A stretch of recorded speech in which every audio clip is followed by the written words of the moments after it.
வாழ்வின் நிம்மதி, ஒட்டுமொத்த கவலைகளும் ஒரு சுஜூதில் நீக்கிவிடும் நிம்மதியை அல்லாஹ் இந்த தொழுகையில் வைத்திருக்கிறான்.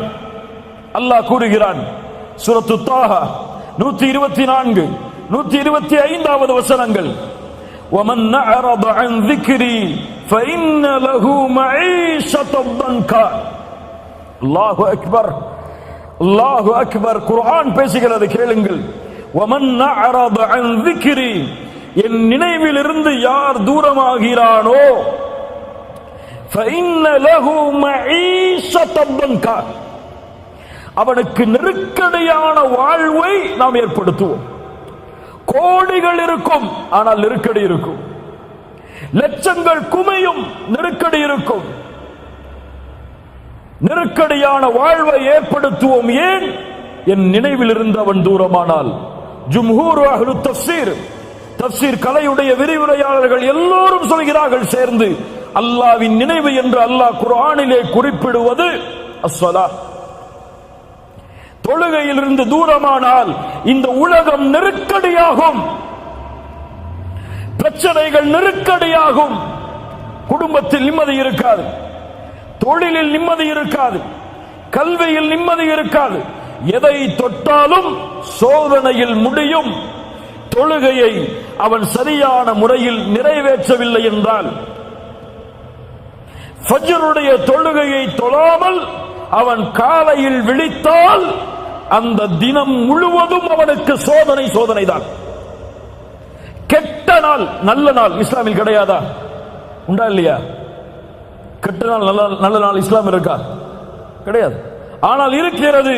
ஒரு மனிதனுக்கு கெட்ட நாள் என்றால் எப்போது அவன் ஃபஜ்ர் தொழவில்லையோ அதுதான்.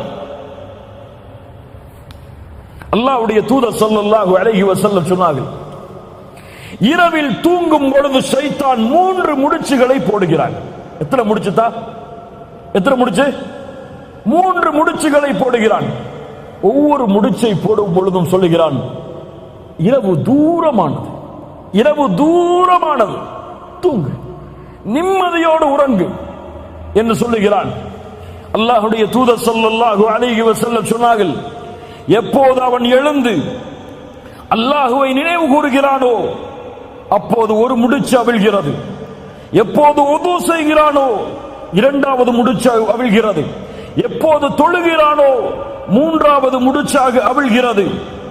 அப்போது அவன் நஷீதன் தய்யிபன் நஃப்ஸ், ஆரோக்கியமானவனாக, மகிழ்ச்சியுடையவனாக, நிம்மதியுடையவனாக எழுந்திருக்கிறான். அந்த உள்ளத்தோடு எழுந்திருக்கிறான். ஆனால் 3 முடிச்சுக்களும் அவிழ்க்கப்படவில்லை என்றால் ஹபீஸன் நஃப்ஸ், அசுத்தமான உள்ளத்தோடு, கஸ்லான், சோம்பேறியாக அவன் எழுந்திருக்கிறான். புரியுதா? அந்த 3 முடிச்சுக்களும் அவிழ்க்கப்பட்டு ஃபஜ்ருடைய தொழுகையை அவன் நிறைவேற்றினால் அன்றைய தினம் முழுவதும் அவன் தொடக்கூடிய எல்லா காரியமும் வெற்றி. ஃபஜ்ருடைய தொழுகை தொழாமல் அவன் எழுந்திருந்தால் அன்றைய தினம் முழுவதும் சோம்பேறித்தனத்தால் நிரம்பி இருக்கும். மேலும் சொன்னார்கள், யார் ஒருவன் ஃபஜ்ருடைய தொழுகையை தொழாமல் உறங்குகிறானோ அவனுடைய காதில் ஷைத்தான் சிறுநீர் கடிக்கிறான். அல்லாஹ்வுடைய தூதருடைய வாக்கு உண்மை. ஃபஜ்ருடைய தொழுகையை தொழாமல் உறங்கிக் கொண்டிருப்பவர்களே, உங்களுடைய காதில் ஒருவன் சிறுநீர் கழிக்கிறான். அவன் யார்? அல்லாஹுவால் சபிக்கப்பட்டவன், தூதரால் சபிக்கப்பட்டவன், மூமின்களால் சபிக்கப்பட்டவன். அது மட்டுமல்ல, அல்லாஹ்வுடைய தூதர் சொன்னார்கள், 2 தொழுகை முனாஃபிக்குகளுக்கு தான் சிரமம். நல்லா பதிஞ்சுக்கோங்க, நல்ல உள்ளத்தில் அழுத்தி தேய்ங்க இந்த ஹதீஸை. 2 தொழுகை முனாஃபிக்குகளுக்கு தான் சிரமம். அல் ஃபஜ்ரு வல் இஷாஉ, இதுவெல்லாம் அல் ஃபஜ்ர் வல் இஷா. நான் சொல்கிறேன், ஃபஜ்ருடைய தொழுகையை தொழாமல் உங்களுடைய விழிப்பு இருந்தால் சூரியன் உதயமானதற்கு பிறகு நீங்கள் ஃபஜ்ரை தொழக்கூடிய வழக்கமுடையவர் என்றால் அல்லாஹ் பாதுகாக்கட்டும், அல்லாஹ் பாதுகாக்கட்டும்.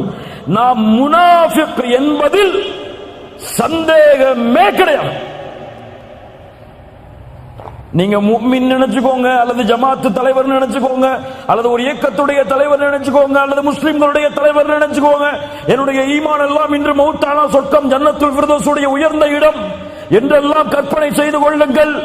ஆனால் ஃபஜ்ருடைய தொழுகை இல்லாமல் உங்களுடைய தினம் ஆரம்பமானால் நிஃபாக் இல்லாமல் நீங்கள் எழுந்திருக்கவில்லை. சுப்ஹானல்லாஹ்.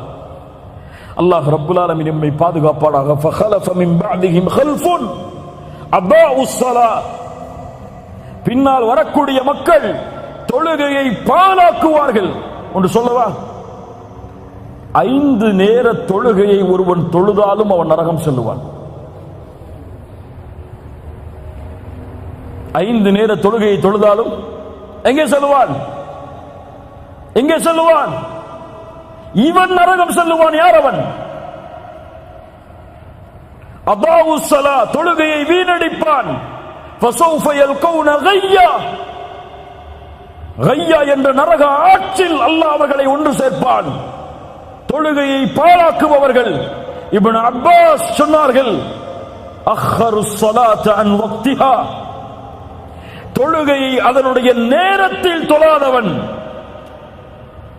தொழுகையை விடுறவங்க கிடையாது நரகத்துக்கு போறவங்க.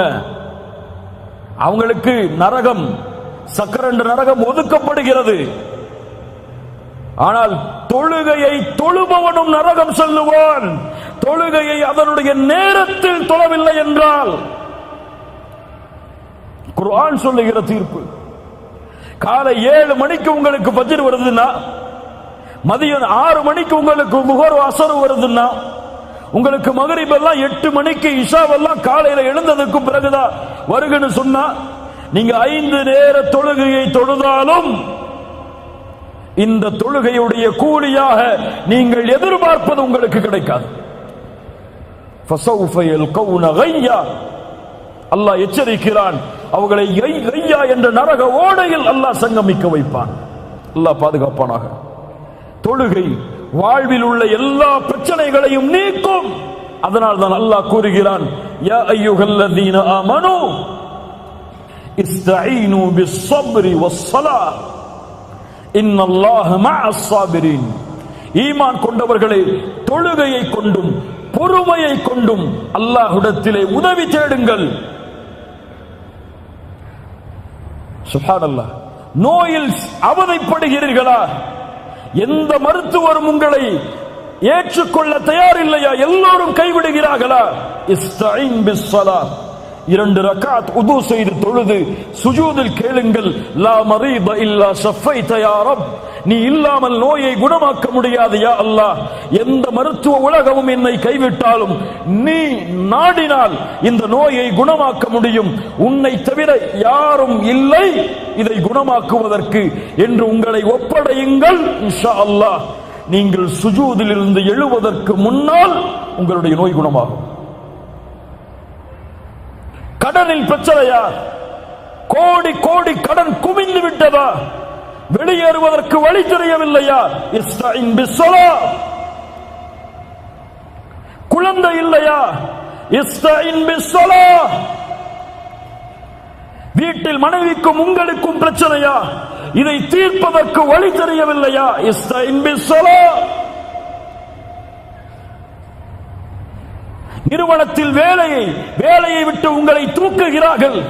வாழ்வாதாரம் என்ன ஆகப் போகிறது என்று தெரியவில்லை. இஸ்தஈன் பிஸ்ஸலாத். தொழுது முடிப்பதற்குள் உங்களுக்கு நீங்கள் விரும்பிய வேலையை விட சிறந்த வேலை உங்கள் வீட்டின் வாசலின் கதவை தட்டும். தொழுகையை கொண்டு உதவி தேடுங்கள். தொழுகையில் சுஜூதில் அல்லாஹ்விடத்திலே அதிகம் கேளுங்கள். எல்லா பிரச்சனைகளும் நீக்கப்படும். ஏன்? அல்லாஹ்வுடைய தூதர் சொன்னார்கள், ஒரு அடியான் அல்லாஹ்விடத்திலே நெருக்கமாக இருக்கக்கூடிய நிலைமை சுஜூத்.